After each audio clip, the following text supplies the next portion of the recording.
नमस्कार. कधी विचार केलाय का की कॅलेंडरचं फक्त एक पान, फक्त एक तारीख इतिहासाची किती मोठी गोष्ट सांगू शकते? नाही? बरं, आज आपण असाच एक दिवस निवडलाय, 25 एप्रिल. आणि विश्वास ठेवा, हा एक दिवस आपल्याला 200 वर्षांच्या प्रवासावर घेऊन जाणार आहे. साम्राज्यांच्या उदयाची आणि अस्ताची कहाणी सांगणार आहे. तर मग प्रश्न तोच आहे, खरंच एक तारीख अख्ख्या साम्राज्याची गोष्ट सांगू शकते? चला तर मग आपण स्वतःच या प्रश्नाचं उत्तर शोधूया. आपण इतिहासाच्या अशा काही क्षणांना भेट देऊ जे सगळेच्या सगळे फक्त आणि फक्त 25 एप्रिल रोजीच घडले होते. चला तर मग आपल्या या प्रवासाची सुरुवात करूया थेट 17व्या शतकातून. काळ असा होता जेव्हा मुघल साम्राज्य आणि नुकतीच डोकं वर काढणारी मराठा शक्ती यांच्यात एक जबरदस्त संघर्ष सुरू झाला होता. आता वरवर पाहता हे एक साधं लष्करी आक्रमण वाटेल, पण थांबा, हे तितकं सोपं नव्हतं. याच्यामागे एक खूपच गुंतागुंतीची, एक धूर्त रणनीती दडलेली होती आणि तिचे उद्देशही एकापेक्षा जास्त होते. चला जरा खोलात जाऊन बघूया हे प्रकरण. तर बघितलं मिर्झा राजांची कमाल, म्हणजे एकाच दगडात 3 पक्षी मारले त्यांनी. एकीकडे आदिलशहाला दाखवून दिलं की आम्ही काही फक्त एकाच ठिकाणी अडकून पडलेलो नाही. दुसरीकडे मराठ्यांवर मानसिक दबाव टाकला की बघा, तुमचा स्वतःचा प्रदेशही सुरक्षित नाहीये. आणि तिसरं म्हणजे आपल्याच सैन्यातला तो एक डोकेदुखी असलेला सेनापती दाऊद खान, त्यालाही न दुखावता चतुराईने दुसऱ्या कामाला लावलं. याला म्हणतात खरी राजकीय आणि लष्करी हुशारी. कमालीची म्हणजे कमालीची रणनीती होती. बरं, आता मुघलांच्या या रणनीतीपासून आपण थेट मराठ्यांच्या सार्वभौमत्वाच्या एका मोठ्या प्रतीकाकडे वळूया. आणि गंमत म्हणजे तारीख तीच आहे, 25 एप्रिल. याच एका दिवशी या दोन्ही साम्राज्यांची नशीबं कशी वेगवेगळ्या दिशेने जात होती हे पाहणं खूपच इंटरेस्टिंग आहे. इथे एका बाजूला मराठा साम्राज्याच्या औपचारिक स्थापनेची जणू घोषणाच केली जात होती. एका शक्तिशाली प्रतीकाची निर्मिती सुरू होती. हे सिंहासन फक्त बसण्याची जागा नव्हती, अजिबात नाही. ते तर मराठा स्वराज्याच्या, त्यांच्या आकांक्षांचं एक मूर्तिमंत रूप होतं.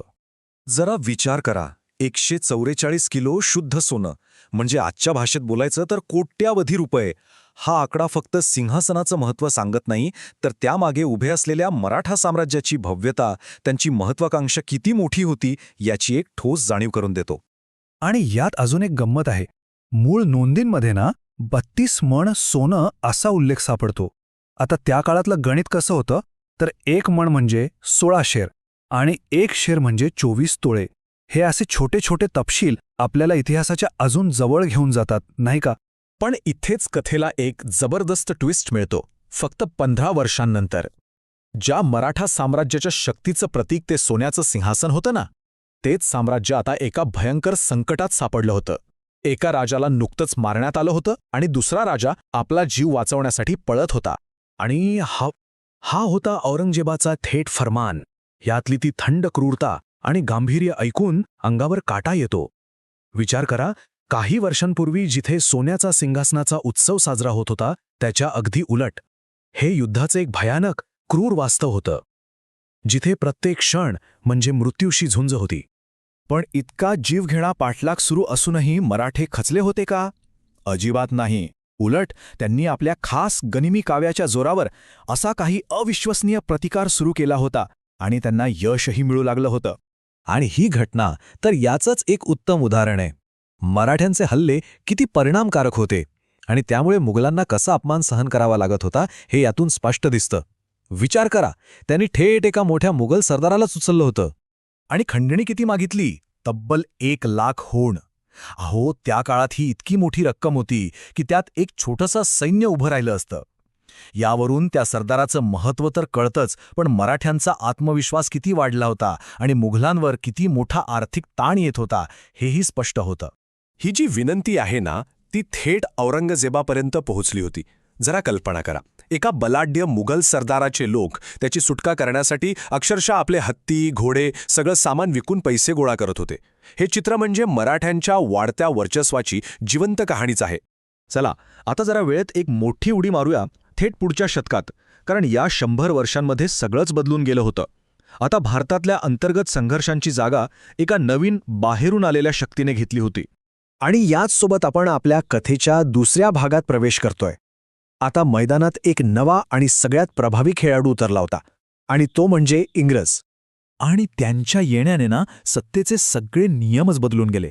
आता कितीही मोठा स्थानिक शासक असला तरी त्याला इंग्रजांच्या अस्तित्वाची दखल घ्यावीच लागत होती, त्यांच्याशी बोलणी करावी लागत होती, तह करावे लागत होते.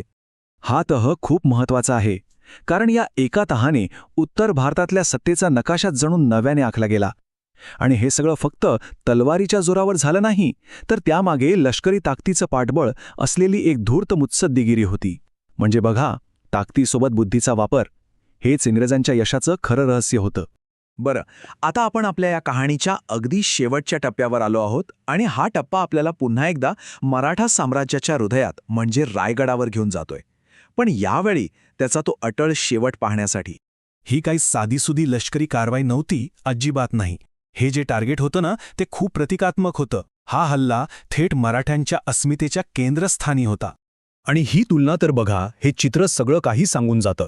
एकीकडे 1674, जेव्हा त्याच रायगडावर सार्वभौमत्वाचा स्वातंत्र्याचा उत्सव साजरा झाला होता, आणि दुसरीकडे 1818, तोच रायगड एका नव्या परकीय सत्तेच्या तोफांचा मारा सहन करत होता. याला म्हणतात सत्तेचं पूर्ण हस्तांतरण. यापेक्षा जास्त प्रभावीपणे हे कसं सांगता येईल, नाही का? तर मग बघा, मुघलांची धूर्त रणनीती, मग मराठ्यांचं ते सुवर्ण सिंहासन, त्यांचा गनिमी काव्याचा दरारा, पुढे रायगडाचा तो दुर्दैवी पाढाव आणि अखेर इंग्रजांचा उदय. हा सगळा 200 वर्षांचा महाप्रवास आपल्याला फक्त एका तारखेने घडवला, 25 एप्रिल. आणि जाता जाता एक प्रश्न.